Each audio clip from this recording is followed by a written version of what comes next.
a group of students, so I may take advantage of the situation. I suddenly miss teaching, just a little bit. Thank you all for coming to help us celebrate Dad's life. Thank you for coming to the luncheon here. That really is very special.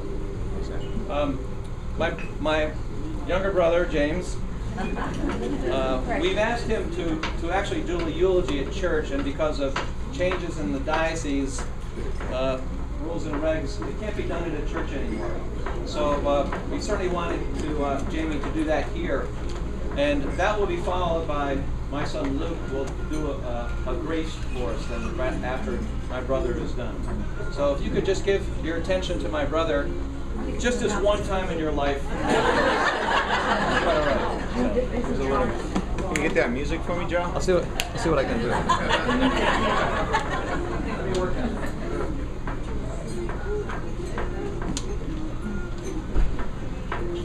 Not exactly that. I'm not going to do it. Thanks. Well, good afternoon. First of all, on behalf of Mom, Mary Ann, Joe, and our respective families, I'd like to thank everyone for all the love and support you've shown us over the recent months and weeks. People who survive 94 years usually outlive most of their friends, and sadly, few show up at their funerals. From what we have witnessed over the past few days, it appears that Dad has left an impression on generations other than his own. So again, thank you everyone for your support. I could elaborate on so many things. I could talk at length about Bernie's youth, followed by the years that he served our country in World War II. Dad was awarded numerous medals, including the Purple Heart and 4 Bronze Stars for bravery. I could even focus specifically on the time Bernie was taken prisoner of war after his Jeep was ambushed while on a mission. Dad was wounded from that attack, was rendered unconscious, and awoke to a 6-month impasse none of us could possibly imagine.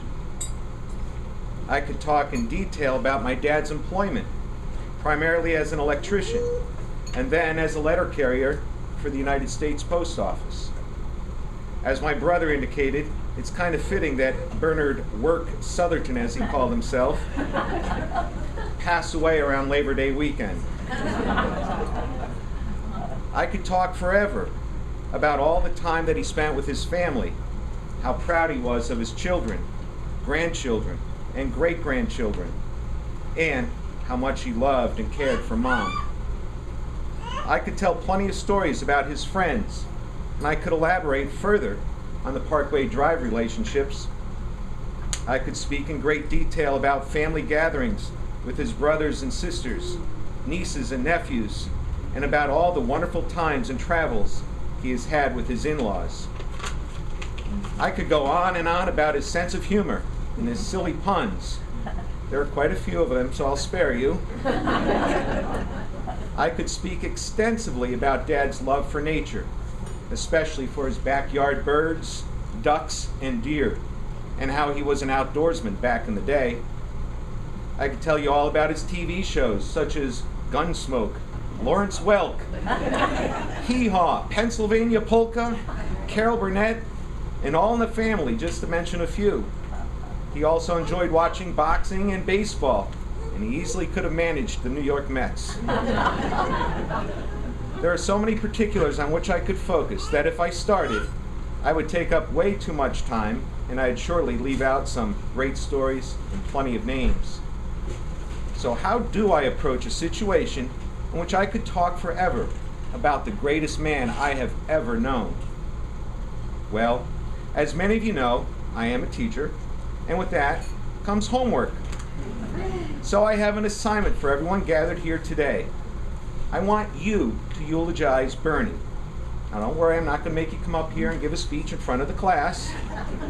Rather, I want every one of you, somewhere, sometime today, tonight, or tomorrow, to mention at least one memory you have of my dad.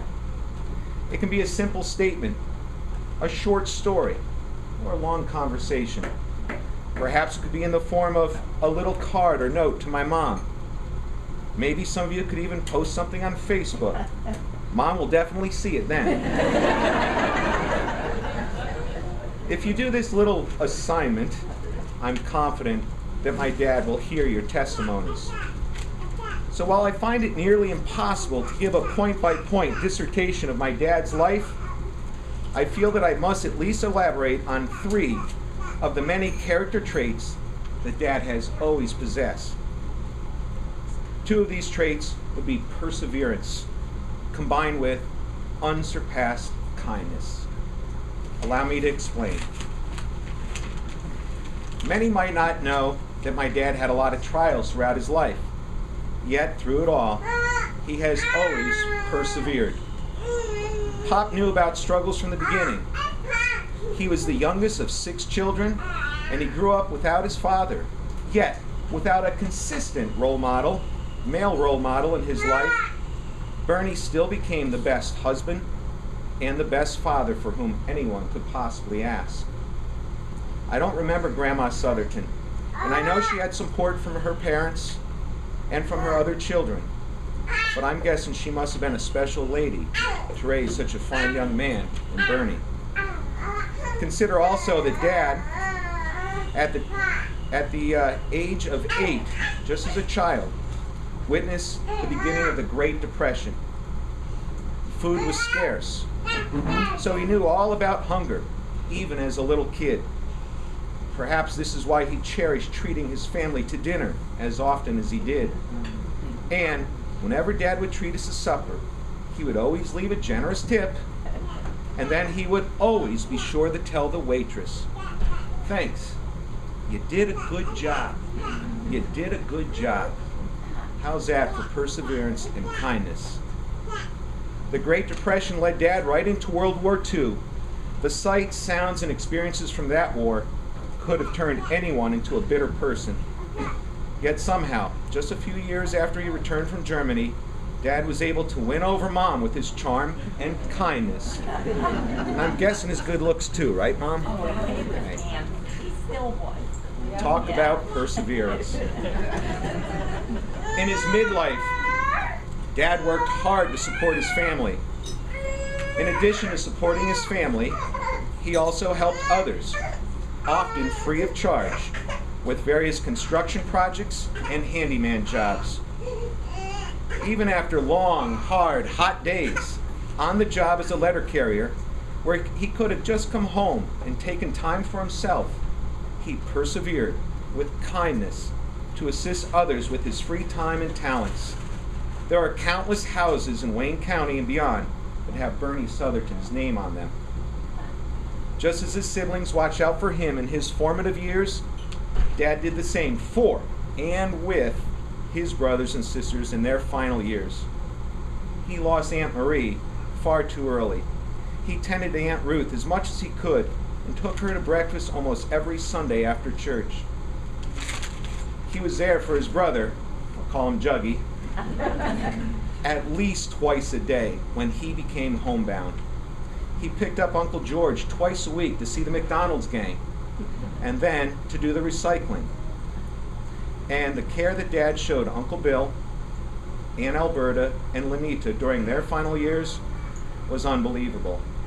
People have no idea all that Dad did for Uncle Bill, a man who had no children of his own and who eventually lost his wife. Dad recognized this and was on call for him 24/7, tending to him in so many ways. Caring for our dad these past few months wasn't always easy, but I believe everyone was on board thanks to the genuine, heartfelt examples that Pop left behind with his siblings. Even in recent months and weeks when Dad was not feeling his best, he still tried to lighten the situation for others with his timely humor and spot-on puns. He still tried to make other people laugh and to feel comfortable. Not long ago, my daughter, Jennifer, stumbled a bit over a cord while Pop was snoozing in the sunroom. But suddenly he opened his eyes, turned his head towards Jen and said, "Looks like you're going on a trip." Considering she is presently studying abroad in Rome, I can't help but think that was a very fitting comment. Keeping his humor in mind, after I cut his hair not long ago, I looked at him and said, "Dad, you look like $100. He glanced at me and replied, "Yeah, all green and wrinkled." Once again, talk about perseverance. Talk about kindness. He never wanted others to feel bad for him, so he did his best to make us feel comfortable. Even in his last days, after the doctors or nurses would tend to him, he would turn his head towards them, making eye contact, and in a weakened voice, he would murmur, "Thanks. You did a good job. You did a good job." Simply amazing, always making others feel good about themselves. So how could this man persevere through all these trials? How could he continue to show kindness towards others? These questions lead me to his third character trait, his unyielding faith. I am going to leave you with an excerpt from the book of Matthew. In Matthew chapter 22, verses 36 through 39, it states, "Teacher, which is the greatest commandment in the law?" Jesus answered, "Love the Lord your God with all your heart, all your soul, and with all your mind. This is the greatest and most important commandment. The second most important commandment is like it. Love your neighbor as you love yourself." So did Bernie love God? As a child, he was an altar boy and rang the bells in the belfry at St. Mary Magdalene. Later in life, Dad helped the church by wiring for the block party, from its inception to its end. Pop always carried a scapular with him. And after he was married, Mom and Dad said the rosary every day. They never missed Sunday Mass. They helped with pre-Cana. And for the past 25 years, Mom and Dad have embraced Eucharistic adoration during the Wednesday midnight hour. In recent months, Bernie went to confession, continued to receive communion at home, and was anointed 2 times. Unquestionably, Bernie loved God with all his heart, all his soul, and all his mind. The second part of that commandment asserts to love your neighbor as yourself. Now, in addition to your homework assignment, don't forget about that. I have one last request from all of you gathered here today.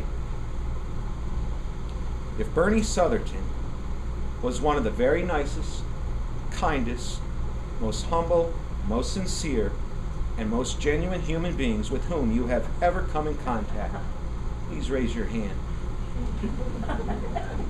Take a look around.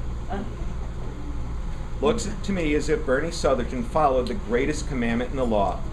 He certainly loved God, and he obviously loved his neighbor. Allow me to close by saying, thanks, Dad. You did a good job. You did a good job.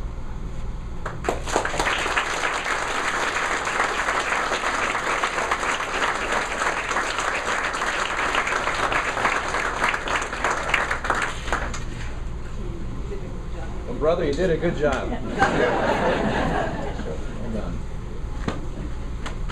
Luke, you want to give us a little break?